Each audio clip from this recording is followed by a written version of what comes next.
All right, and this time they are going to start to form up, and when they come by, we expect a green flag. And to take you to that green flag, we now do want to join Grand Am race director Mark Raffoff in race control to bring the pace car around. All right, safety car, you're looking good, you're looking good. You got a bit of a gap, about 5 rows back, but they're catching up. Catching up, keep that pace, good pace. Stay out as long as you can. Pace car copy.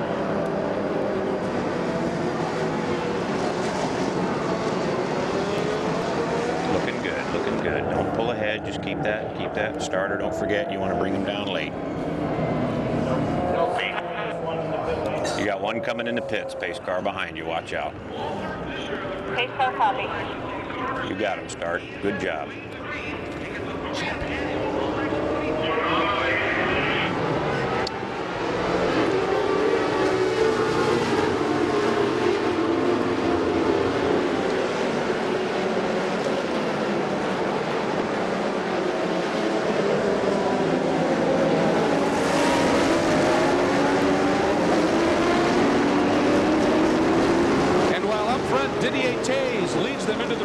Hairpin and inauspicious start for the champion Lola Porsche. We saw that car make its way down into the pits. Problems early. There it is. And the engine cover is off of the car. Let's go quickly down to Cal. Well, they believe they've actually fouled the plug during the pace laps here. Very slow pace there on those 2 laps that they had to take. And Andy Wallace has taken the car around. He's reported to the team that the engine is running a little bit sick. They're trying to do a diagnosis right now. And this is very costly on the opening lap, of course. If it is a simple fix, however, obviously 24 hours of racing and they can work their way up, and if everything works well, could be right back in contention in a few hours' time. Meanwhile, back up onto the banking, over on the west banking, there is Didier Taze, the leader in that Dallara car. Now, if you were with us for our Le Mans coverage the last couple of years, you may recognize that car, silver trim, when it was run as the Chrysler entry for Oreca Racing. One of those cars purchased by Kevin Doran and Freddie Lienhardt, dropped the Judd engine in the back of it, repainted, and that car has proven to be very, very fast. It's extremely fast. It goes through the chicane for the first of many, many times. The chicane gets very, very dusty and dirty as they clip those corners and start digging up the sand here, but at the moment the field looking very controlled. Well, the last thing you want to do is throw it away and make some mistake in the early going. On board the Risi Ferrari right now, Eric Van de Poele on board, and of course a very, very accomplished endurance racer. Sits right there, goes by in the 4th spot, chased by Jim Matthews, Factory Riley and Scott. Now Van de Poele drops low, is going to take a run at the Crawford and makes the move. That was a number 2 Crawford that was sitting in 3rd, now has been demoted back to 4th, and it looks as well as Weaver has gone around and picked up a spot from the Riley and Scott entry, right behind him, the factory entry. Jan Lammers driving that Crawford, very, very experienced. Of course, it's going to be really great to see Tony Stewart take over the wheel of that car in about another 2 hours from now.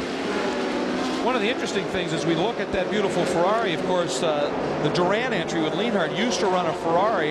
Then they decided to put a Judd engine in the back of it, and it was quite effective, but they felt they needed a newer chassis, so they went with Dallara. But that Ferrari is actually built by Dallara. It was commissioned out by the Ferrari factory, and so they've really sort of kept it within the family as they made the step.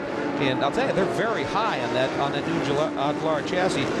The plumbing and getting the Judd engine in the back of it has obviously been a bit of a work, but I think they're very, very confident in the future. The car apparently handles extremely well. The drivers are absolutely over the moon about it. And just some niggling little things because it obviously is relatively new as an overall package.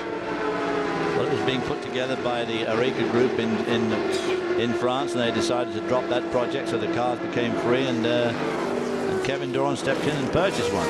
Good race going on here between this group here, 2, 16, 25. There's a very, very close race here. Yeah, that's the Crawford, and then right behind it, James Weaver. Those two having a good scrap, and closing on them is the number 36 entry, Guy Smith, behind the wheel. That's the erstwhile factory Riley and Scott program. And that's an interesting story, too. The engine they're running is a Robert Yates built 6-liter V8 Ford that now is prepped and maintained by Elan Performance Products, one of Don Panos' companies. And it's, in fact, the engine that runs in the Panos Roadsters. So right there, that car is sort of a little bit of a question mark, but you know it's quick. Exactly. And right behind him is the EFR in the second one of the Dyson entries, the 20 car. I'm afraid to say the champion car is still in the pits, which is not what they wanted. So much effort's gone into that car. Dave Mirage has put so much money, so much effort with Porsche's backing to get this car here as an endurance car for Hurley to try and get his 6th Daytona victory. And I must admit, it's the last thing I expected to see in the pit lane for the first 3 laps of the race. Boy, I'll tell you, that's a real downer when you're 3 laps down and the race is only 3 laps old. James Weaver, by the way, just went by that Crawford. An absolutely great pass. Let's go down to Cal, who's with Andy Wallace. Andy, the last thing we expected to see was this car in the pits on the opening lap. What happened, mate? Well, we're just on the left bar, the pace car. It won't run over 5,000 RPM. So nothing we could do really. We're just having a look to see if it's failed a plug or a coil broken or something. Is this a problem that you've encountered this weekend or something new? We've never ever seen this before. It's just the way it goes, I guess. The start of a race, and funny things happen, but we'll get back, don't worry.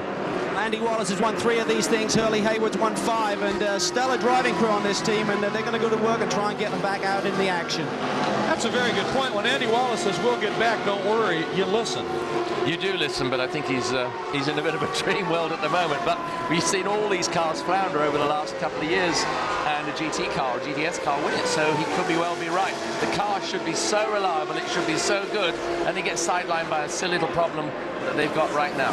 Elliott Forbes Robinson taking a run at Guy Smith in the tri-oval down to the inside. And let's see if he's going to try. Not going to be able to get the late braking move done. Smith covers a little bit. Both of them running behind the Crawford right there. We'll be right back with more from the Rolex 24 at Daytona.